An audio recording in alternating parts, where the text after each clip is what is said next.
Halo semuanya, perkenalkan nama saya Berkat Homiro Tampu Bolon. Saya dari kelas MI 4C Politeknik Negeri Medan. Dalam video kali ini, saya akan membahas tentang peran Undang-Undang ITE dalam menentukan batasan etika profesi di bidang teknologi informasi di Indonesia, serta analisis kasus Haris Azhar dan Fathia Maulidiyanti yang relevan dengan topik tersebut. Undang-Undang Informasi dan Transaksi Elektronika atau Undang-Undang ITE memegang peranan penting dalam mengatur perilaku digital di Indonesia, khususnya bagi para profesional di bidang teknologi informasi. Dalam konteks etika profesi, Undang-Undang ITE dapat menjadi pedoman hukum yang membantu menentukan batas antara kebebasan berekspresi dan perlindungan terhadap hak individu, terutama pada pasal 27 ayat 3 tentang pencemaran nama baik melalui media elektronik. Sebagai mahasiswa jurusan Manajemen Informatika di Politeknik Negeri Medan, saya memahami bahwa etika dalam profesi TI tidak hanya berkaitan dengan kemampuan teknis, tetapi juga menyangkut tanggung jawab sosial terhadap informasi yang disampaikan atau disebarluaskan secara daring. Dalam hal ini, Undang-Undang ITE dapat menjadi alat pelindung ketika digunakan untuk menjaga ruang digital tetap aman dari hoaks, ujaran kebencian, dan pencemaran nama baik. Namun, di sisi lain, undang-undang ini juga memiliki celah yang dapat digunakan untuk membungkam kritik atau pendapat yang tidak sejalan dengan pihak tertentu. Hal ini tercermin dalam kasus Haris Azhar dan Fathia Maulidiyanti. Mereka dijerat pasal 27 ayat 3 Undang-Undang ITE setelah merilis video YouTube yang menyinggung dugaan keterlibatan pejabat negara dalam bisnis tambang ilegal di Papua. Walaupun akhirnya mereka divonis bebas oleh Pengadilan Negeri Jakarta Timur karena pernyataannya dinilai sebagai bentuk kritik dan bukan pencemaran nama baik, kasus ini menunjukkan bagaimana Undang-Undang ITE dapat digunakan sebagai alat represi terhadap kebebasan berpendapat. Secara etis, hal ini menjadi tantangan bagi para profesional di bidang teknologi informasi. Di satu sisi, mereka harus menjaga norma dan hukum yang berlaku. Di sisi lain, mereka juga memiliki tanggung jawab moral untuk tidak menjadi bagian dari sistem yang membatasi kebebasan berpendapat. Ketika batas antara etika profesi dan hak untuk menyampaikan kebenaran menjadi kabur akibat penerapan Undang-Undang ITE yang multitafsir, maka diperlukan pembaruan regulasi yang lebih presisi dan adil. Sebagai seorang mahasiswa dan calon profesional TI, saya berharap agar Undang-Undang ITE dapat direvisi secara menyeluruh, sehingga tidak hanya melindungi individu dari konten merugikan, tapi juga menjamin kebebasan berpendapat dalam masyarakat digital yang demokratis. Kemudian, saya juga akan membahas tentang penyebaran judi online dan kontribusinya terhadap fenomena cybercrime di Indonesia, serta langkah-langkah penanganannya dalam perspektif etika profesi teknologi informasi. Yang pertama, dampak sosial dan ekonomi judi online. Pertama, mari kita lihat dampak-dampak apa saja yang ditimbulkannya. Dari segi ekonomi, banyak masyarakat berpenghasilan rendah, termasuk yang berpendapatan di bawah 5 juta rupiah per bulan, tertarik ikut bermain judi online karena iming-iming kemenangan besar. Akibatnya, mereka menghabiskan pendapatan untuk berjudi, bahkan sampai berhutang dan bangkrut. Dari segi sosial, kondisi ini memecah retaknya ikatan keluarga, memunculkan stres, dan berpotensi memicu kriminalitas lain seperti pencurian, penipuan, demi untuk menutup kerugian. Yang kedua, peran teknologi dan media sosial. Teknologi dan media sosial memainkan peran ganda. Yang pertama, kemudahan akses. Website dan aplikasi judi online dapat diakses kapan saja, dari mana saja. Kemudian ada promosi agresif, itu terdapat dalam iklan Facebook, iklan Instagram, YouTube, bahkan melalui pesan-pesan broadcast. Kemudian ada peran influencer. Banyak influencer atau streamer yang mempromosikan situs judi online dengan iming-iming bonus sehingga menarik perhatian terutama generasi muda dan kurang kritis. Yang keempat itu ada risiko, ini meningkatkan kecanduan, kerugian finansial pasif, dan merusak kepercayaan masyarakat terhadap platform digital. Nah, langkah-langkah pemerintah dan regulator. Apa yang sudah dan perlu dilakukan? Yang pertama itu pembentukan Satgas Judi Daring. Ini bertujuan untuk memblokir domain situs judi dan menindak perilaku iklan gelap-gelapan. Kemudian ada kerjasama dengan provider internet, yaitu untuk memantau dan memfilter konten perjudian. Lalu ada perundang-undangan yang tegas, memperketat sanksi pidana dan denda bagi pelaku penyelenggara maupun pendukung promosi ilegal. Kemudian yang keempat, pentingnya edukasi dan sosialisasi. Penanganan tidak hanya bersifat represif, tetapi juga preventif. Di antaranya, 1. Edukasi digital literacy. Di sekolah dan masyarakat agar mengenali modus promosi judi online. Kemudian, kampanye kesadaran. Tujuannya melalui media sosial dan seminar daring atau offline. Lalu, pelibatan komunitas teknik informasi untuk mengembangkan tools pelaporan cepat dan kontrol orang tua terhadap aktivitas daring anak.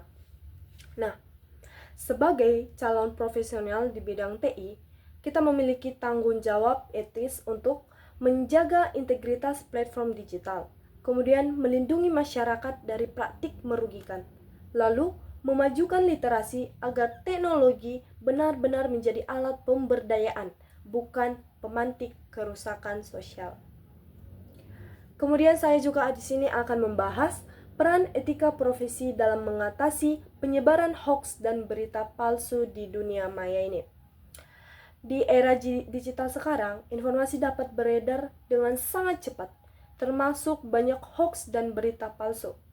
Etika profesi menjadi tulang punggung bagi para pekerja di bidang teknologi informasi atau TI dan media sosial untuk menjaga integritas ruang publik. Berikut adalah beberapa poin penting. Yang pertama, tanggung jawab profesional. Para profesional TI dan pengelola platform media sosial memiliki kewajiban untuk 1. Memverifikasi konten sebelum diunggah atau disebarkan.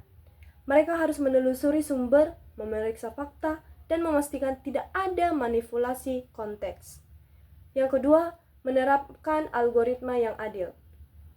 Developer dan data science bertanggung jawab merancang sistem rekomendasi yang tidak memperkuat echo chamber atau amplifier hoax. Lalu yang ketiga, mengelola laporan pengguna. Tim modernisasi wajib merespon cepat laporan hoax, memproses takedown, dan memberi label peringatan pada konten yang meragukan. Dengan mematuhi tanggung jawab ini, profesional TI dapat memutus rantai penyebaran hoax sejak awal. Kemudian yang kedua, prinsip kode etik relevan. Beberapa prinsip kode etik yang krusial bagi praktisi media dan TI antara lain 1. Kejujuran dan akurasi, yaitu menjanjikan informasi subjektif mungkin tanpa menghilangkan fakta-fakta penting. Lalu, kerahasiaan dan privasi, melindungi data pengguna agar tidak disalahgunakan untuk kepentingan clickbait atau manipulasi opini. Ketiga, ada transparansi, menjelaskan secara terbuka bagaimana konten diproses, mengapa sebuah akun diblokir, atau mengapa label peringatan ditambahkan. Dan yang keempat, tanggung jawab sosial, mengutamakan dampak sosial dari teknologi, misalnya tidak mengeksploitasi isu sensitif demi engagement. Kemudian 3, dampak etis penyebaran hoax. Sebaran hoax dapat merusak reputasi individu, organisasi, bahkan lembaga penyedia platform. Ketika sebuah platform dianggap gagal mengekang berita palsu, kepercayaan publik menurun drastis. Secara profesional, mungkin hal-hal ini dapat terjadi. Yang pertama, mengurangi kredibilitas. Pengguna enggan kembali ke platform yang kerap memuat konten yang tak terverifikasi. Yang kedua, menimbulkan tanggung jawab hukum. Dalam beberapa kasus, penyebaran hoaks dapat menghadapi tuntunan pidana atau perdata. Karena itu, transparansi atau jelasnya prosedur modernisasi dan akurasi atau ketepatan faktual adalah dua pilar yang tidak boleh diabaikan. Dengan mempraktikkan keduanya, profesional TI tidak hanya mematuhi etika, tapi juga memperkuat kepercayaan publik terhadap media digital. Dan bahasa yang terakhir di sini saya akan membahas tentang perbedaan antara hak cipta, hak moral, dan hak ekonomi berdasarkan materi pengenalan hak cipta dari Belajar Kilat yang ada di YouTube. Pertama, hak cipta. Hak cipta adalah hak eksklusif yang dimiliki seorang pencipta atas karya intelektualnya. Hak ini memberikan wewenang bagi pencipta untuk memperbanyak, memperluaskan, menampilkan, atau mengadaptasi karyanya. Misalnya, seorang penulis novel berhak mencetak ulang bukunya atau melarang pihak lain untuk menerbitkannya tanpa izin. Perlindungan hak cipta berlangsung selama hidup pencipta ditambah 70 tahun setelah meninggal dunia, sehingga karya tersebut tetap berada di bawah kontrol pencipta dan ahli warisnya selama rentang waktu tersebut. Yang kedua, hak moral. Hak moral ini merupakan hak pribadi yang melekat pada diri pencipta dan tidak dapat dialihkan. Hak ini meliputi hak pengakuan kepengarangan, yakni hak cipta untuk selalu disebut namanya saat karya dipubliskan, serta hak integritas, yaitu hak untuk menolak segala bentuk perubahan atau distorsi yang dapat merusak maksud asli atau reputasi pencipta. Sebagai contoh, seorang fotografer berhak meminta kredit penuh atas foto yang diunggah di media online dan berwenang menolak jika hasil fotonya dipotong atau diubah sehingga menghilangkan konteks atau makna aslinya. Dan yang ketiga, hak ekonomi. Hak ekonomi ini berkaitan dengan aspek komersial dari karya cipta. Melalui hak ini, pencipta dapat memberikan lisensi penggunaan karyanya kepada pihak lain, seperti penerbit atau prosedur film, dan menerima royalti setiap hasil karya tersebut digunakan atau dijual kembali. Nah, contohnya, seorang musisi bisa menjual hak rekaman lagunya kepada label musik dan kemudian memperoleh imbalan finansial setiap kali lagunya diputar di radio atau platform streaming. Hal ekonomi ini umumnya berlangsung selama-lamanya dengan hak cipta, yaitu 70 tahun setelah penciptanya meninggal, kecuali jika diatur berbeda dalam kontrak lisensi. Nah, dengan memahami ketiga jenis hak ini secara mendalam, kita dapat melihat bagaimana sistem perlindungan kekayaan intelektual di Indonesia tidak hanya menjaga kepentingan pencipta secara legal, tetapi juga menghormati integritas pribadi dan memberikan ruang bagi pencipta untuk meraih manfaat ekonomi dari karya mereka. Demikian penjelasan singkat tentang perbedaan hak cipta, hak moral, dan ekonomi. Nah, saya Berkat Homiro Tampu Bolon, terima kasih telah mendengarkan penjelasan saya, yaitu tadi tentang peran Undang-Undang ITE dalam menentukan batasan etika profesi di bidang teknologi informasi di Indonesia, serta analisis kasus Haris Azhar dan Fathia Maulidiyanti yang relevan dengan topik tersebut. Kemudian penyebaran judi online dan kontribusinya terhadap fenomena cybercrime di Indonesia, serta langkah-langkah penanganannya. Lalu, peran etika profesi dalam mengatasi penyebaran hoaks dan berita palsu di dunia maya. Dan yang terakhir yang saya jelaskan tadi, yaitu tentang pengenalan hak cipta, hak moral, dan hak ekonomi berdasarkan pengenalan hak cipta dari Belajar Kilat.